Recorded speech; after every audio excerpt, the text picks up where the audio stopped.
Merci Seigneur. On a la grâce de Dieu de pouvoir se retrouver et continuer à prier. Amen. Je voudrais nous encourager à ne pas baisser les bras. À ne pas baisser les bras. Nous sommes dans des moments un peu particuliers, des moments particuliers, mais la grâce de Dieu est toujours là. Amen. Dieu merci. Amen. La grâce de Dieu est toujours là et Dieu est capable de changer les situations, de transformer tout ce que nous vivons. Étonnamment, Dieu, on le sait, il est différent de nous, c'est vrai. Et puis, il a sa manière de fonctionner qui, des fois, nous étonne. D'ailleurs, la Bible dit que les pensées de Dieu ne sont pas nos pensées. Ouais, autant Et voilà, donc il a ses moyens et croyez-moi, Dieu veut nous faire du bien. Dieu veut nous faire du bien dans ces moments compliqués que nous vivons. Tout à l'heure, j'avais mis la radio en venant et puis il parlait des réactions, c'est plus les réactions de personnes suite au rapport Sauvé. Et on entendait beaucoup de colère, on entendait beaucoup de colère de la part des personnes qui sont en train d'intervenir. Et on sent quand même que on rentre dans une période trouble. Nous avions appris quand on était au Congrès qu'il y avait une loi similaire à la loi dont j'avais parlé qui a été votée en France le 24 août. Il y avait une loi similaire qui avait été votée en Allemagne et qu'aujourd'hui en Allemagne, les pasteurs suivent carrément une nouvelle formation pour savoir comment prêcher, quoi dire et quoi ne pas dire. Parce que ça va beaucoup plus loin. Et actuellement, c'est la loi contre la thérapie de conversion qui est en préparation,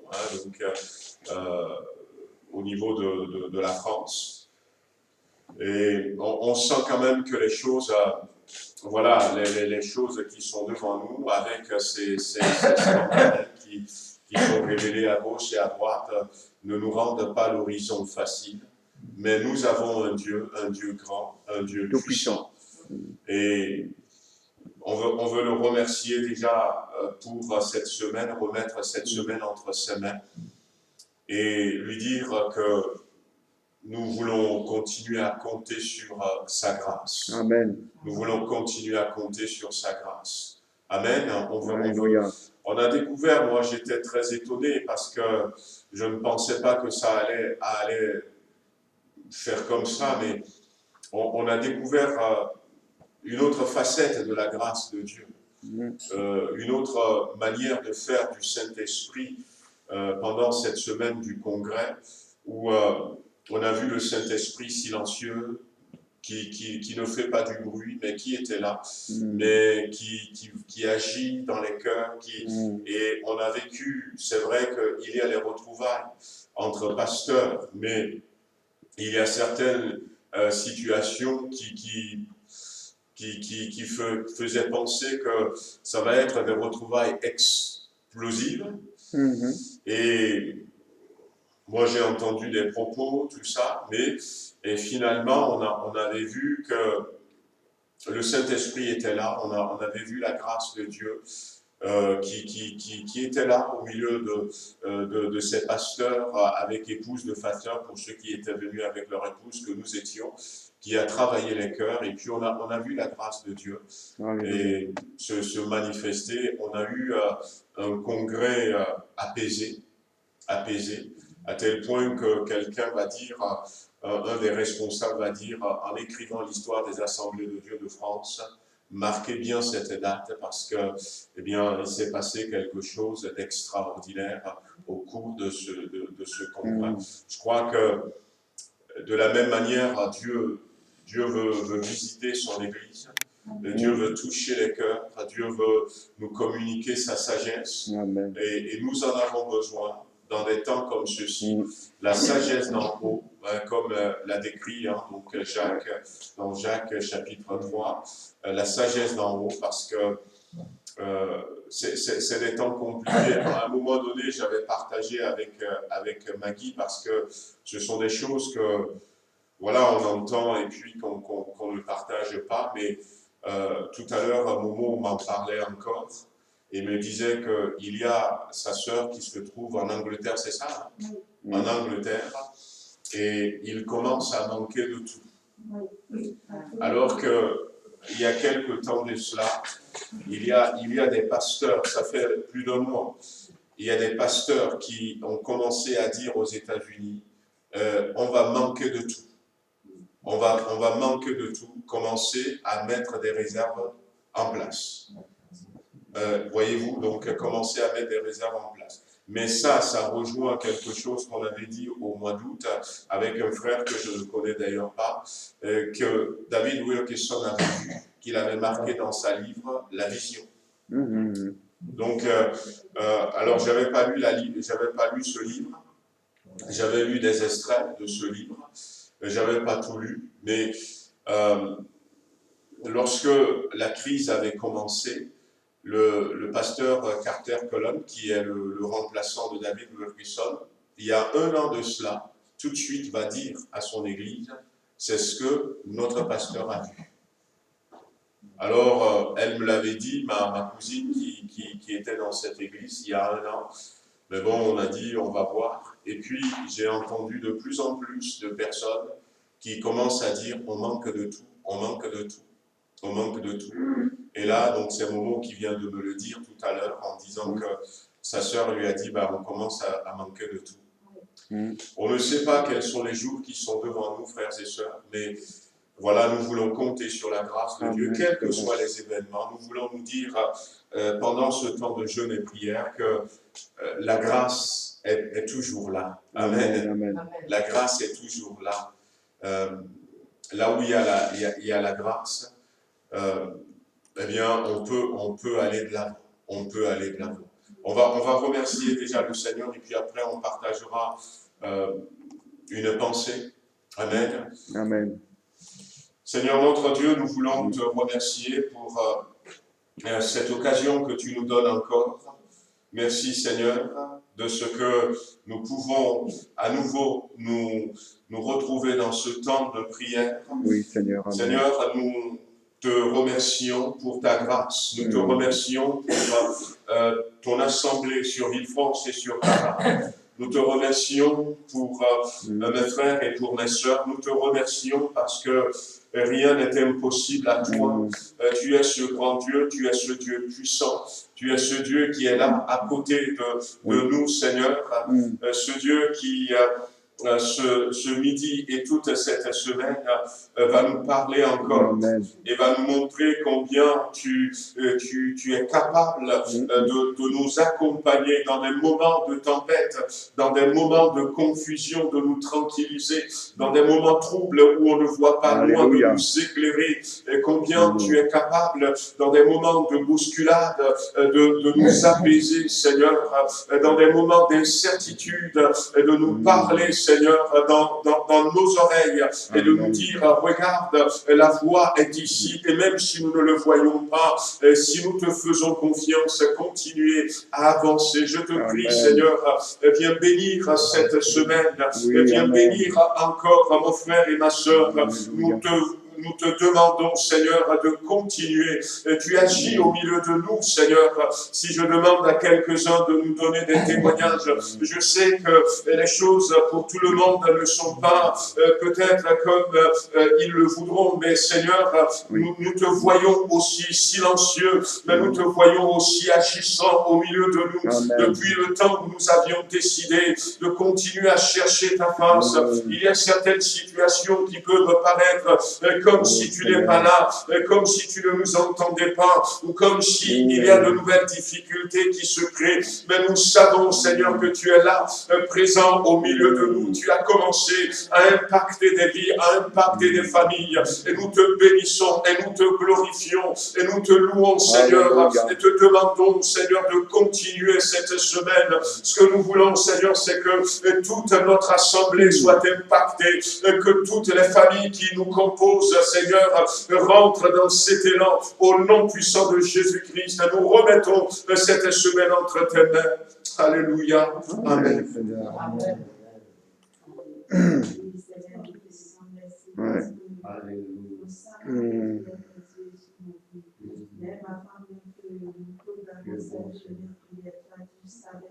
Tu sais les choses que tu as préparées pour nous, Seigneur. Nous te disons merci parce que c'est les choses de bonheur, non pas le malheur que tu as préparé. Et nous avons cette foi, nous avons cette confiance que tu es avec nous.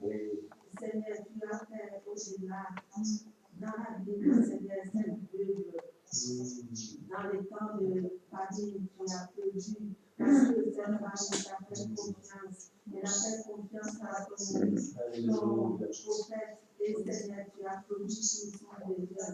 Seigneur, s'il va avoir des temps de manque, nous croyons que tu es là pour nous bénir. Parce que ta grâce nous suffit. Et Seigneur, nous te disons merci parce que tu sais pourquoi tu nous as envoyés dans cette moment. C'est pour glorifier ton nom. C'est pour ça que nous mettons nos pieds encore dans tes mains, Seigneur. Je prie, Seigneur, en nous, Seigneur, vraiment. Chaque jour, nous voulons te connaître plus. Et Seigneur, pendant cette journée de prière, active-nous mieux près de toi, Seigneur. Active-nous loin du monde, Seigneur, près de toi, dans le nom de Jésus. Oh Seigneur, nous voulons voir les miracles, les choses que tu as préparées pour nous, les malades guéris, Seigneur, les gens qui n'ont pas eu d'entendre la parole, mais ils n'ont pas sauvé jusqu'à maintenant, Seigneur. Il y a des conversions au milieu de nous. Amen. Alléluia, oui.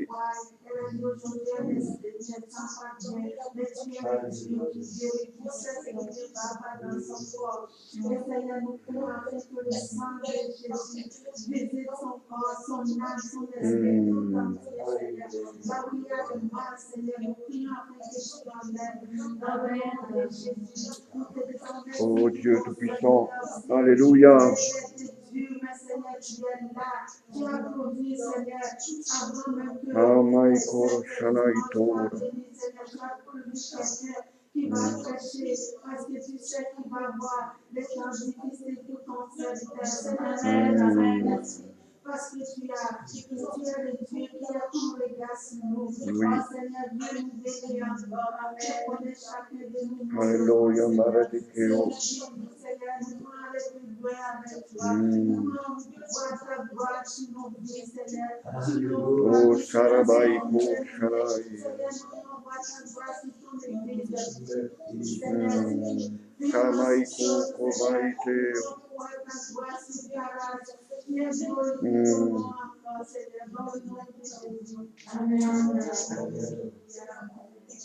Seigneur, ma prière ce midi, c'est que tu accordes à chacun de nous une portion de sagesse qui était en Joseph, Seigneur, et que tu nous permets de distinguer les temps dans lesquels nous vivons, Seigneur.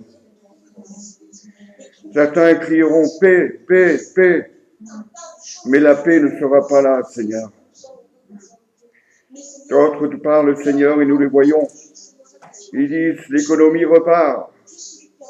Ok, en est-il vraiment, Seigneur? Toi seul as la décision. Toi seul as le pouvoir. Accorde-nous le discernement et cette intelligence, Seigneur. Cette intelligence que nous devons faire preuve devant ta face. Oui, tu parles tantôt, tu parles d'une manière et d'une autre. Mais l'homme, comme d'habitude, n'y prend garde. Et quand les difficultés arrivent, Seigneur, il crie malheur, malheur. Mais ce qui l'a poussé dans le malheur, c'est sa stupidité. Comment ne pas entendre cette voix qui crie? Comment ne pas écouter? Comment ne pas méditer, Seigneur? Comment ne pas être vêtu de l'Esprit qui est dans ta parole et qui se répand aujourd'hui? Oui, le Saint-Esprit n'a pas besoin de crier. Il se manifeste dans la douceur. Il se manifeste dans la paix, dans la sérénité. Nous avons besoin de l'action de l'Esprit, Seigneur, sur nos églises.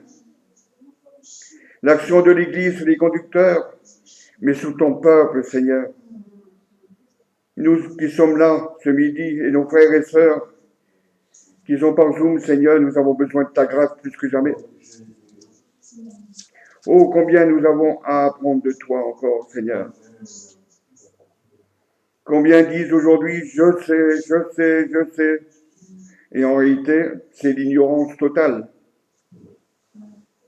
Mais tu as dit une parole, Seigneur, que tu mettais en garde, Seigneur, tes enfants sur les décisions que tu allais prendre. Et aujourd'hui, Seigneur, nous nous attendons à ce que tu révèles, Seigneur, tes pensées et tes actions futures. Et que nous ne soyons pas de ceux qui disent, nous ne le savions pas. Oui, nous le savons. Il suffit de méditer ta parole pour cela et de l'accomplir par, Seigneur, l'Esprit qui se manifeste au milieu de nous. Alors laissons la place à l'Esprit. Laissons la place à l'Esprit et que le Saint-Esprit nous donne de voir comme en plein jour. Oui, le jour se termine, la nuit arrive. Les ténèbres arrivent. Et que peut-on faire, Seigneur, quand les ténèbres sont là? Il nous faut donc travailler et agir pendant qu'il fait jour. Accompagne-nous, Seigneur, accompagne-nous. Nous te prions pour que cette semaine, il y ait un puissant réveil, Seigneur. Il y a un réveil manifeste et que chacun prenne conscience de l'état et de l'époque à laquelle nous sommes, à quelle heure du jour nous sommes, Seigneur, à quelle heure? Oui, le jour vient et la nuit aussi. Alors que nous soyons tous comme des sentinelles qui veillent, qui prient et qui intercèdent, Seigneur. Et que la gloire parfaite, Seigneur, soit pour toi. Toi le divin et le tout-puissant.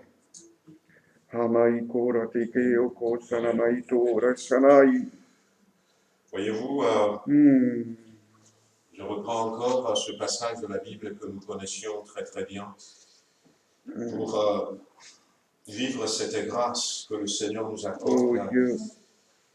Nous allons continuer à prier, mais dans Matthieu chapitre 25, la parabole des 10 jeunes filles vierges, je veux simplement continuer à... On connaît donc cette parabole, on l'a citée ces derniers temps, mais si vous le voulez, on peut la relire pour nous remémorer. Alors, le royaume des cieux, Matthieu chapitre 25, verset 1er, le royaume des cieux sera semblable à 10 vierges qui, ayant pris leur lampe, allèrent à la rencontre de l'époux.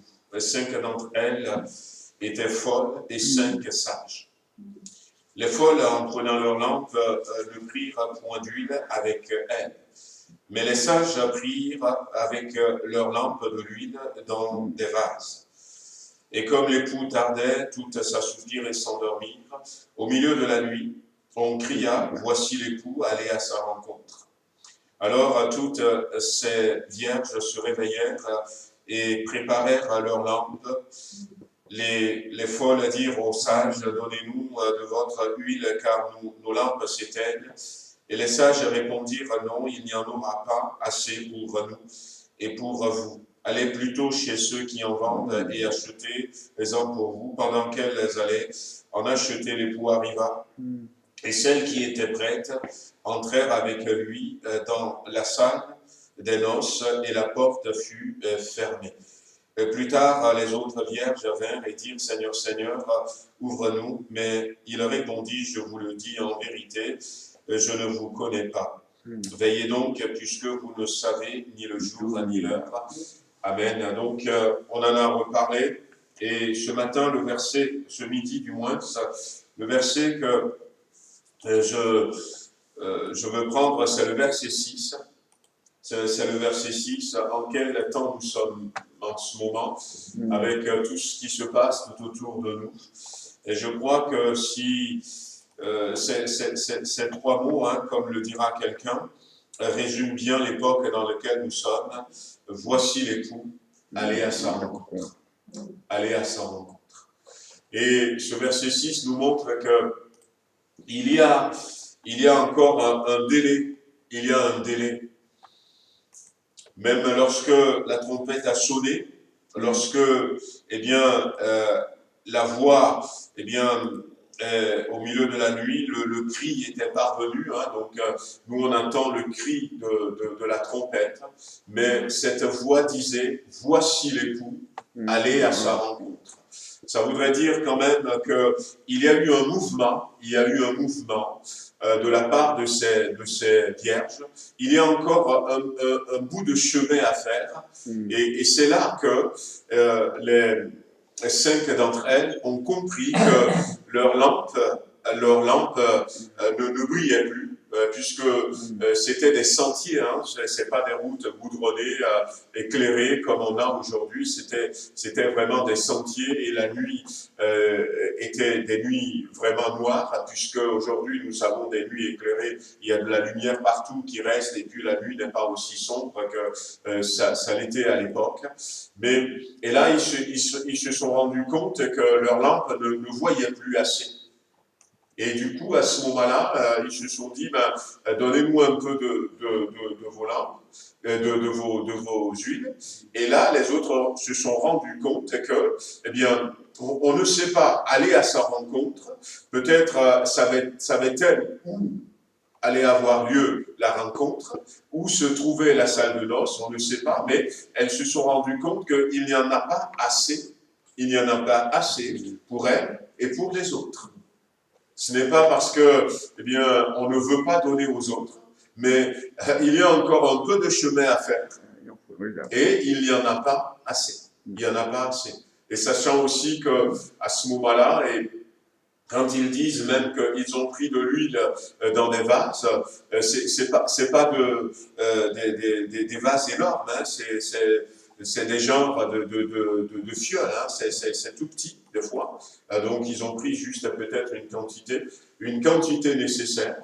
C'était une fiole qui a été utilisée la première fois pour oindre Saül le roi, mais c'était suffisant pour que l'Esprit de Dieu saisisse Saül et que Saül soit transformé en un autre homme. Donc c'est peut-être juste une petite quantité, mais je crois que nous sommes dans ce moment-là. Alors, on ne sait pas aller à sa rencontre, combien de temps ça va durer. C'est des temps divins, c'est des heures célestes, mais nous sommes dans cet élan et j'aimerais que nous puissions comprendre, nous, pour vivre cette grâce que le Seigneur nous fait, que nous sommes dans cet élan. Quand j'avais repris les études, il me semble que je vous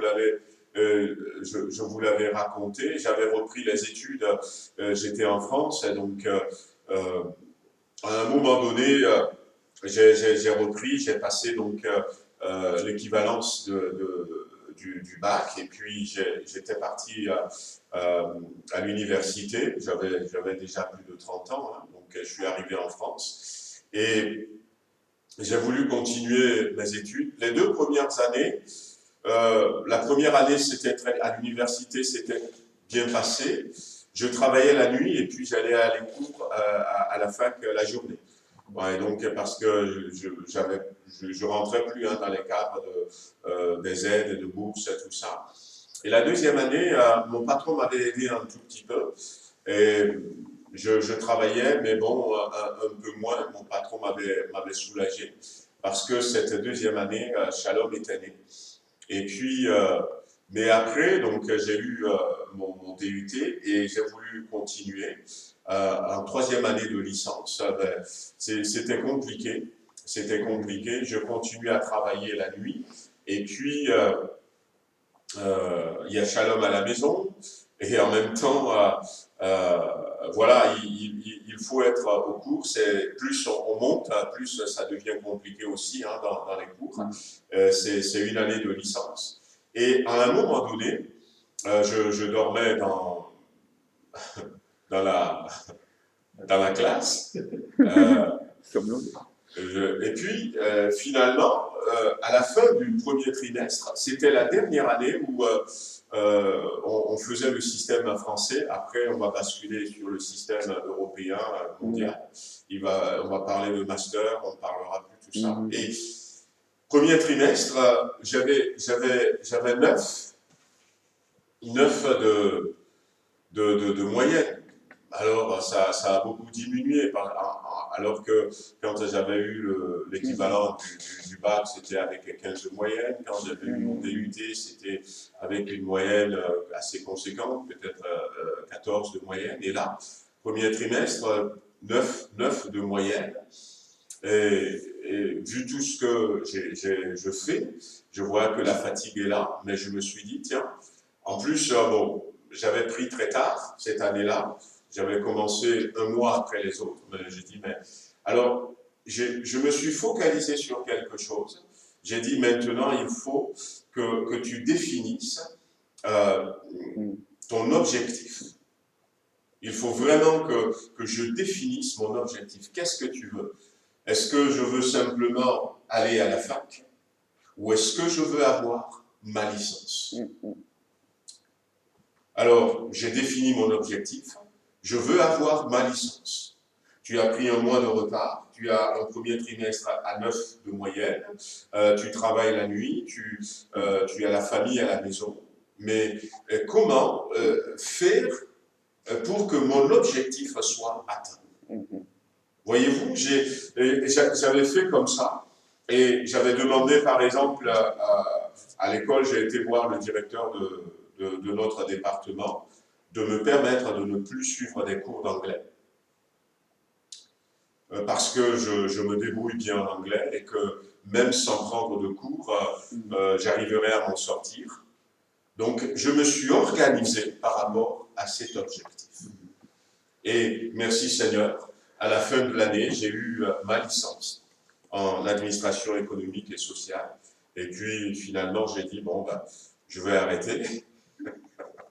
Je vais quand même arrêter parce que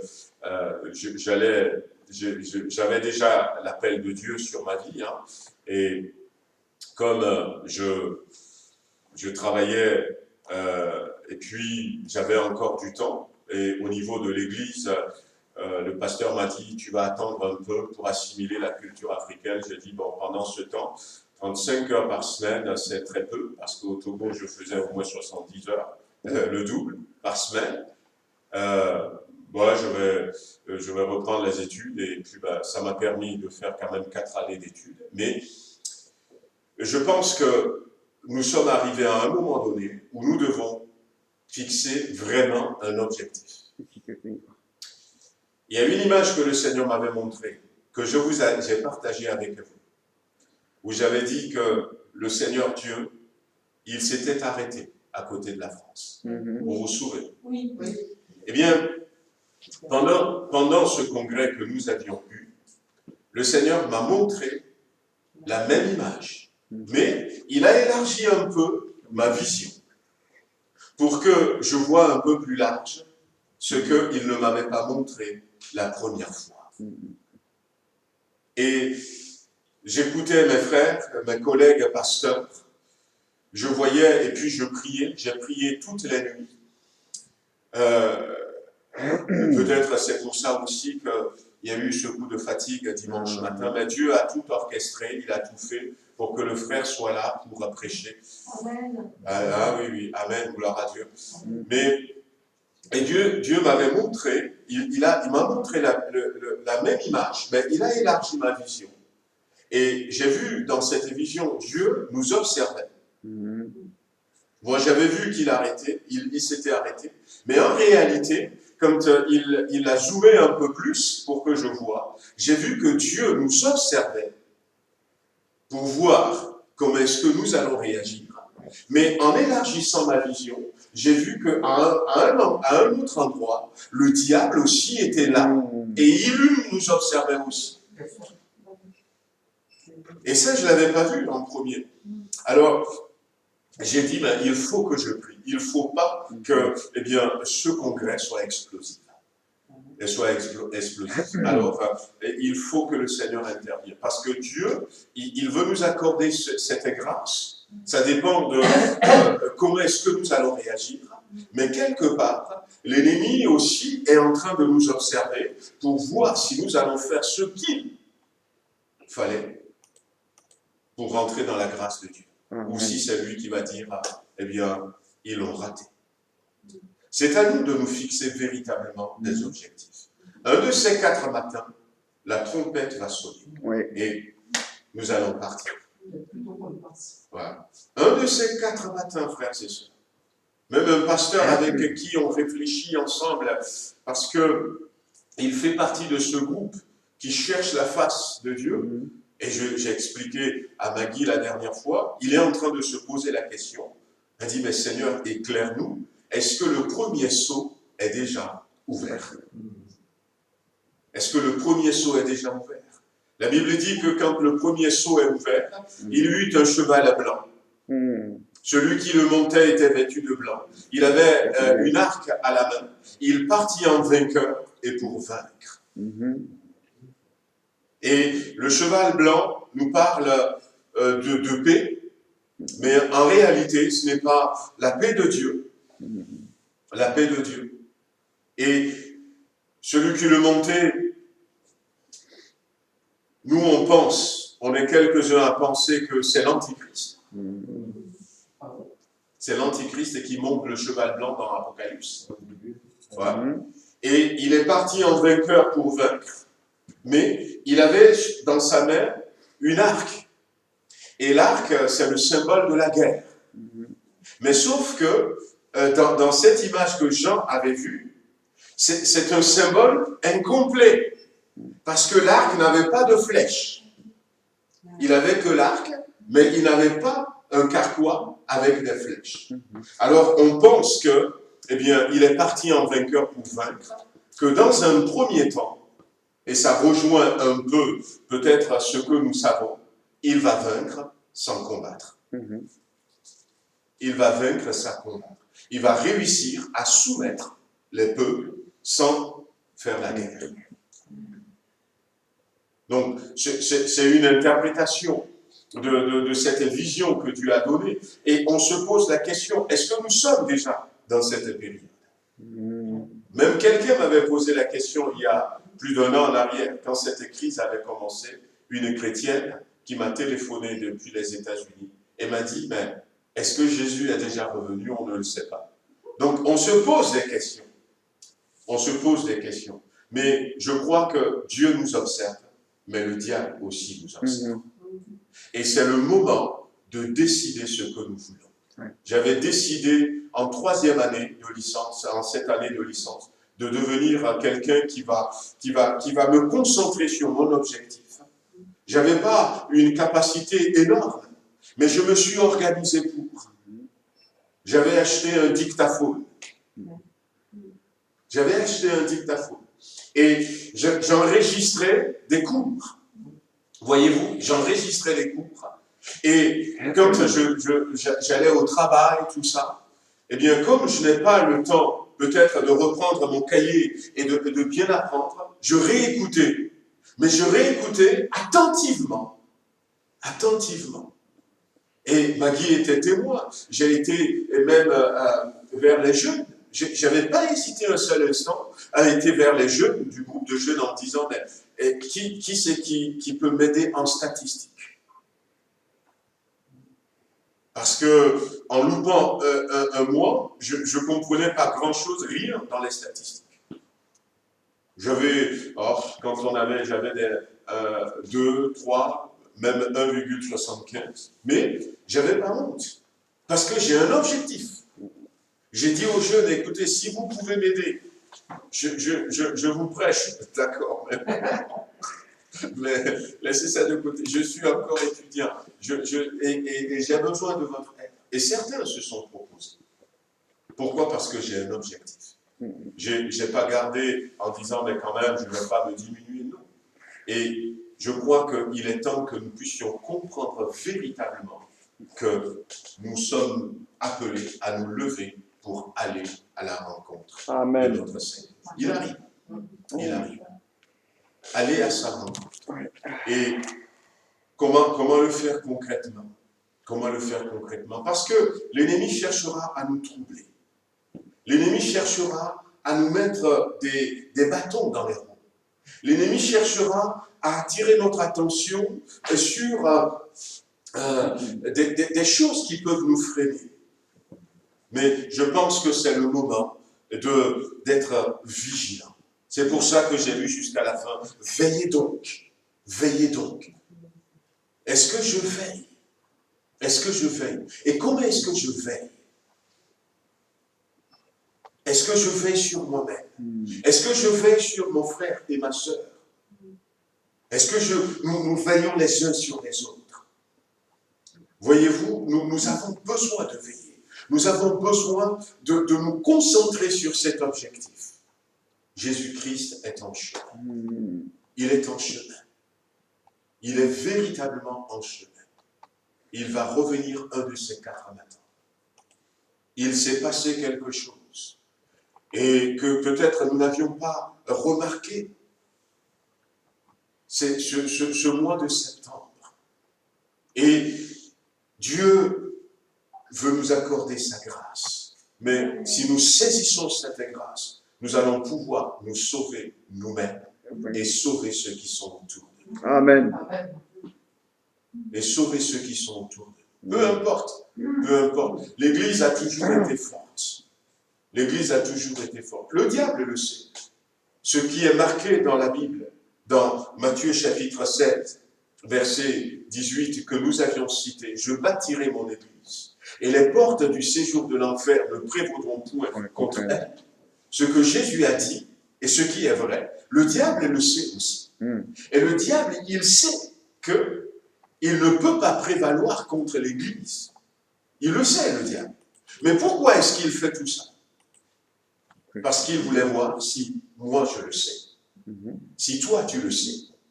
Si moi je ne vais pas me laisser intimider. Si moi je ne vais pas me laisser me détourner. Parce que ce qui l'intéresse, le diable, ce n'est pas Jésus. Il a été vaincu par Jésus. Mais c'est nous qui l'intéressons. C'est nous qu'il veut empêcher. Alors même s'il connaît la vérité, mais il est en train de semer des troubles, il est en train de s'agiter, il est en train de rugir comme un lion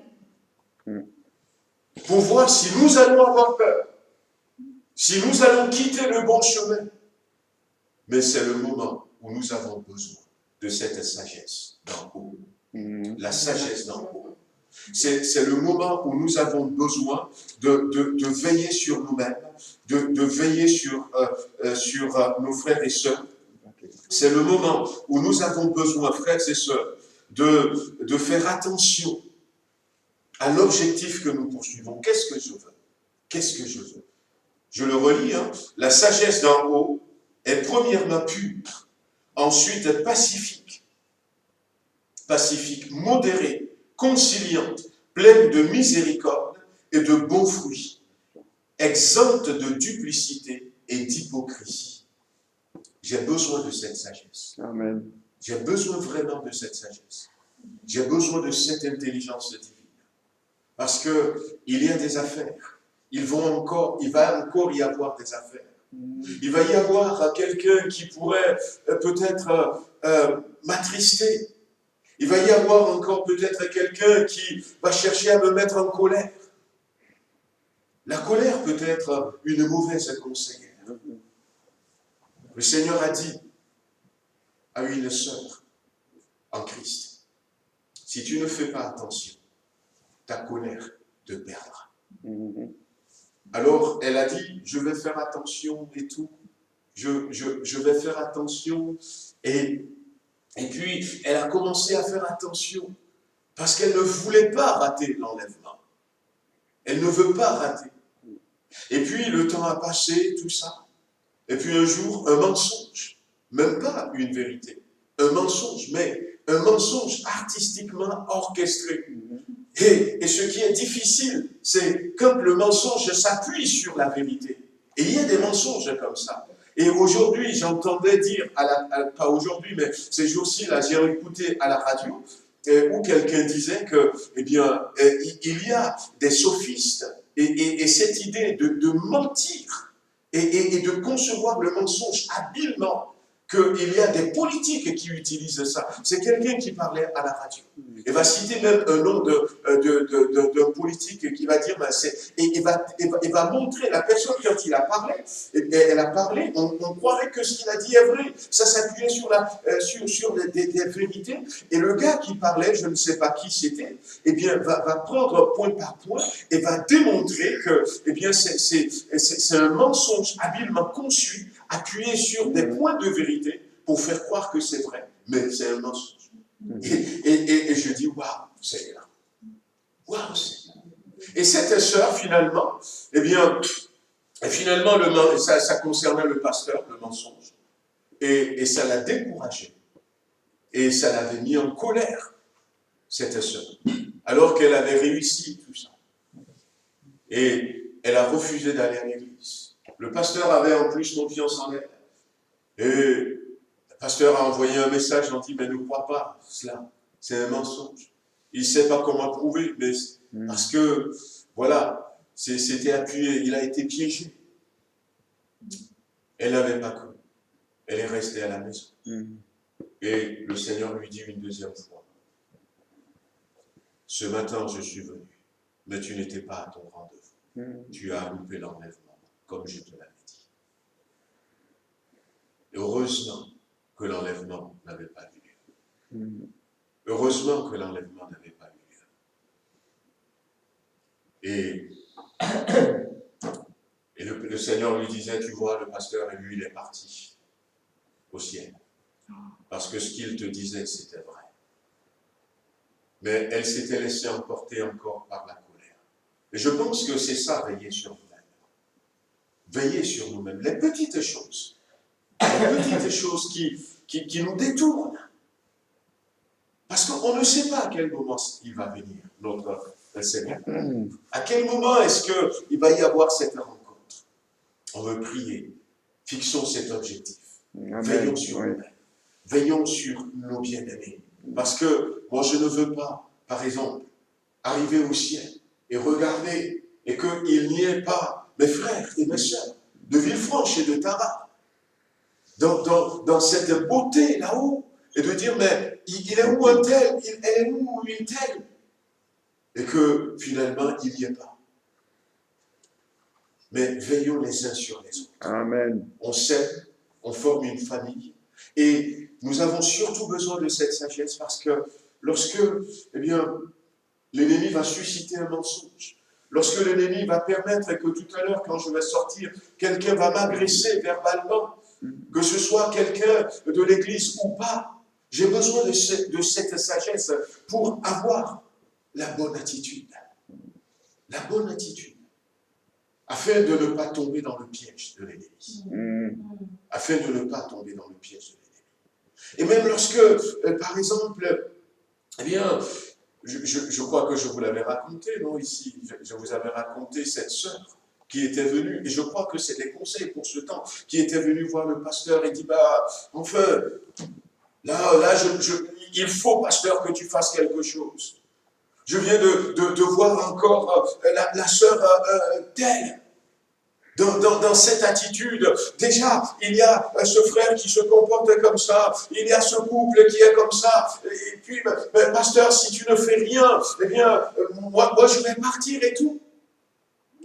Et puis, le pasteur a eu une très très bonne idée, et lui a dit, écoute, tu as vu ça, c'est vrai?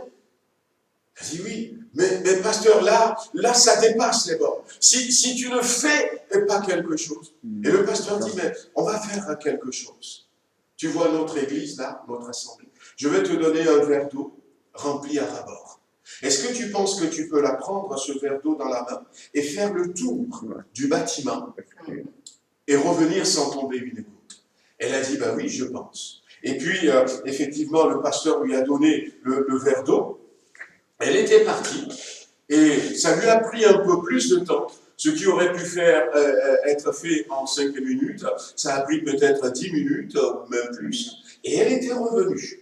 Et quand elle était revenue, eh bien, elle a dit, mais regarde, pasteur, je n'ai pas tombé une goutte. Bon, c'était pas vraiment plein à ras-bord, mais voilà, mais j'en ai pas tombé une goutte. Et le pasteur a dit, bah écoute, ouais, on a l'impression que la quantité n'a pas changé. Mais tu sais, pendant ces 10 minutes où tu as marché, il y a le frère un tel qui faisait ça, il y a la sœur un tel qui faisait ça. Est-ce que tu as remarqué? Eh bien non, je ne savais pas. Pourquoi? Parce que tu étais concentré sur ton verre d'eau. Et il a dit, ma sœur, s'il te plaît, on est dans un moment, concentre-toi, concentre-toi sur Jésus. Concentre-toi sur le ciel. Le Seigneur voit les autres. C'est écrit dans la Bible, certaines personnes viendront et diront, Seigneur, Seigneur. Et le Seigneur dira, je ne vous connais pas. Il dit, on va faire quelque chose. On demandera au Seigneur de nous aider à les aider. Mais concentre-toi d'abord. Concentre-toi. Et je pense que c'est le moment de nous fixer véritablement un objectif. Amen. C'est quoi mon objectif? C'est quoi mon objectif? Et que je veille sur moi-même, que je veille sur les miens, que je demande au Seigneur la sagesse vraiment d'agir, de réagir. Amen. Pour atteindre mon objectif, mais aussi pour entraîner avec moi mes bien-aimés. Amen. On va prier quelques instants. Alléluia, Seigneur. Seigneur notre Dieu, nous voulons te remercier encore. Oh oui, Seigneur. Merci. Je voudrais bien, Seigneur, croire que nous sommes dans ces moments où tu nous dis, allez, voici l'époux, allez à sa rencontre. Amen. Et j'aimerais que tout au long de cette semaine, ça résonne dans mon cœur, que ça résonne dans notre cœur. Il y a beaucoup de choses qui se passent tout autour de nous. Mais nous voulons entendre la voix du Saint-Esprit. Amen. Nous voulons entendre la voix, Seigneur, de l'ange. Nous voulons entendre cette voix qui nous dit, allez à sa rencontre.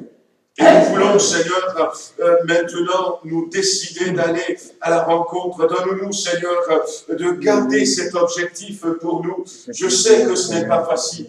Parce que nous sommes dans des temps où l'ennemi nous observe et quand il voit que eh bien, nous sommes sereins, quand il voit que nous sommes confiants, que nous sommes dans la foi, il cherche à nous bousculer, il cherche à nous pousser à gauche et à droite, il cherche à susciter dans notre cœur la colère, il cherche à détourner notre regard, à nous distraire. Seigneur, ce ne serait peut-être pas facile, mais il y a ta grâce. Amen. Et cette grâce, tu nous l'accordes. Et si nous restons focalisés sur cet objectif, la grâce va marcher pour nous. Oui, la grâce amen. va marcher pour ton Église. Oui, la grâce Seigneur. va marcher à Villefranche. La grâce va marcher sur Tarare. La grâce va marcher non seulement pour nous, Seigneur, mais cette grâce est sur le point de rejaillir encore plus dans nos familles, dans nos foyers. Amen. Ça a commencé à ta manière, Seigneur. Ça a commencé à ta manière, dans nos familles, dans nos foyers. Alléluia. Des fois, des familles ont commencé à être impactées par cette grâce. Et des personnes, Seigneur, commencent à lever la tête et à réaliser qu'ils ont besoin de toi. Des personnes à qui nous avions parlé, des personnes, Seigneur, à qui on laissé tomber, des personnes ont commencé à revenir. Seigneur notre Dieu. Seigneur notre Dieu. Donne-nous de veiller sur nous-mêmes. Dieu Tout-Puissant. Donne-nous de veiller sur notre assemblée. Nous sommes une famille, Seigneur. Donne-nous de veiller les uns sur les autres. Donne-nous, Seigneur, d'avoir cet objectif en commun. Au nom précieux de Jésus-Christ. Amen, Seigneur. Seigneur, nous voulons te prier ce midi aussi par rapport à toutes ces lois. Par rapport à toutes ces lois, étends tes mains, Seigneur. Étends tes mains, que ces lois ne nous refroidissent pas. Nous remettons au contraire, Seigneur, nos législateurs entre tes mains. Et nous prions, Seigneur, pour une visitation. C'est la France entière que nous voulons voir visitée par cette grâce que tu nous accordes maintenant. Que, Seigneur, il se passe quelque chose, un réveil non seulement dans nos églises, mais un réveil dans notre nation. Nous voulons vivre, Seigneur, ce réveil au niveau de notre gouvernement, au niveau des hommes politiques, au niveau de l'État. Seigneur, l'ennemi a son plan. L'ennemi, Seigneur, a calculé tout, Seigneur, mais intervient dans le nom de Jésus-Christ. Intervient dans le nom de Jésus-Christ. Nous prions, Seigneur, pour notre nation. Nous remettons entre tes mains tous ceux qui ont été meurtris, tous ceux qui, Seigneur, ont été victimes de ces abus qu'il y a eu, Seigneur. Nous les remettons entre tes mains. Et nous te demandons, Seigneur, de poser ta main sur eux. Déverse sur notre nation, Seigneur, Seigneur, un fleuve de restauration, Seigneur. Viens guérir les cœurs brisés. Viens guérir les esprits, Seigneur, qui ont subi, Seigneur, ces abus. Un vent de restauration sur la France, Seigneur. Un vent de pardon, Seigneur, dans le nom de Jésus-Christ. Que ça ne soit pas un outil entre les mains de l'ennemi pour nous bloquer, mais au contraire, Seigneur, que ça tourne, Seigneur, en faveur de l'Évangile. Seigneur, viens montrer ton amour à toutes ces personnes au nom puissant de Jésus-Christ. Nous remettons entre tes mains, Seigneur, la France et les Français, nos compatriotes que tu aimes et que tu veux sauver, Seigneur. Nous te demandons, Seigneur, de te révéler à eux, de te montrer à eux, Seigneur, de leur montrer malgré tout combien tu aimes la France, combien, Seigneur, toi aussi tu souffres de ces conséquences du péché, et de leur demander et de leur donner de venir à toi pour que tu les sauves du péché. Alléluia, Seigneur. Amen. Alléluia. Seigneur, pour que tu les sauves, pour que tu les sauves. Seigneur mon Dieu, merci de prendre si soin de nous, Seigneur. Oui, amen. Merci, Seigneur, de nous appeler, Seigneur, à venir cette semaine, Seigneur, parce que tu veux nous sauver, tu veux encore sauver tous les gens que nous connaissons, nos familles. Amen, amen. Seigneur, oui. Merci parce que pour ma part, tu me changes, Seigneur, jour après jour. Et ça, je le vois, Seigneur. Je le vois, Seigneur, que tu m'incites à la prière encore plus, Seigneur. Et ça, c'est pas de mon fait, parce que moi, j'y arrive pas. Je suis trop petite, Seigneur, pour tout ça. Seigneur, mais je vois ta main, Seigneur, sur moi. Je vois, Seigneur, que tu me veux avec toi, Seigneur. Oh, Seigneur, tu es tellement bon, Seigneur. Et tu vois tous ces défis qui sont devant nous, Seigneur. Oui. C'est vrai que les temps commencent à être troublés et qu'on nous dit, Seigneur, qu'on achète des milliards dans l'économie, Seigneur. Mais où ils vont prendre tous ces milliards, Seigneur? Oh, Dieu. Seigneur, mais toi, tu n'as pas besoin de tout ça, Seigneur. Ton âme n'est pas trop pour sauver encore, Seigneur, avant que tu reviennes, Seigneur.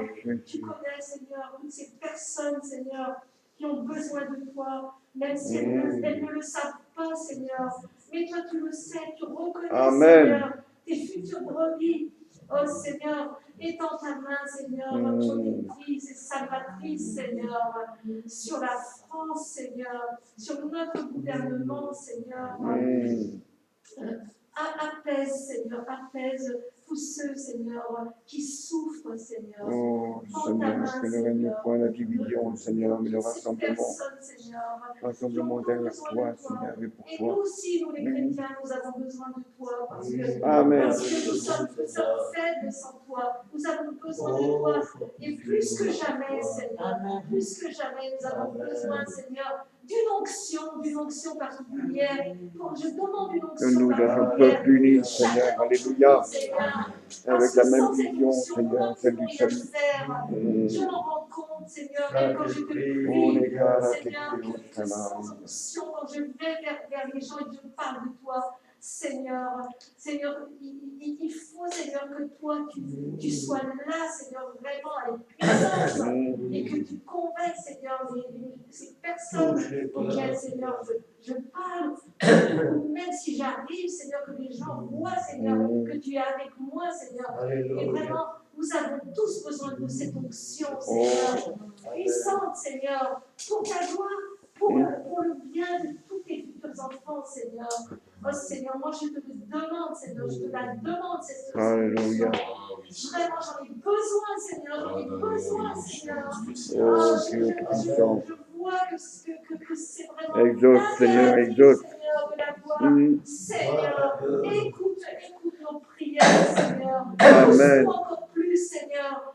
Sois attentif, ô Dieu tout-puissant, sois attentif. Qui monte vers toi, Seigneur. Amen, amen, amen. Seigneur, que tu agrées, Seigneur. Oh, Seigneur, merci encore pour tout ce que tu vas faire. Merci encore pour toute cette semaine, Seigneur. Amen, amen, amen. Amen. Alléluia, amen. Oh oui, Jésus.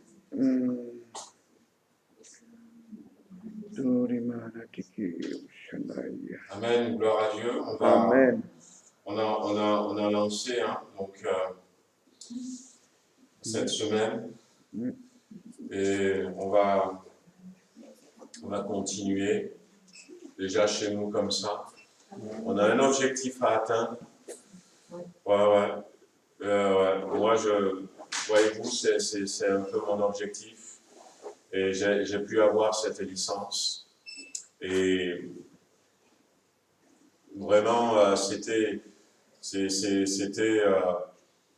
béni parce que, voilà, j'ai trié. Voyez-vous, comme je sais que j'ai plus besoin de suivre les cours d'anglais, j'ai demandé, ça m'a été obtenu. Il a vu un peu mes notes que j'avais. Et puis, fixons vraiment, prenons au sérieux cet objectif. Voici l'époux, allez à sa rencontre. Alléluia. Je ne le répéterai pas assez, on ne sait pas quand est-ce que ça va venir, mais un de ces 4 matins, voilà. Tout à fait. Amen, que le Amen. Seigneur bénisse. Alléluia.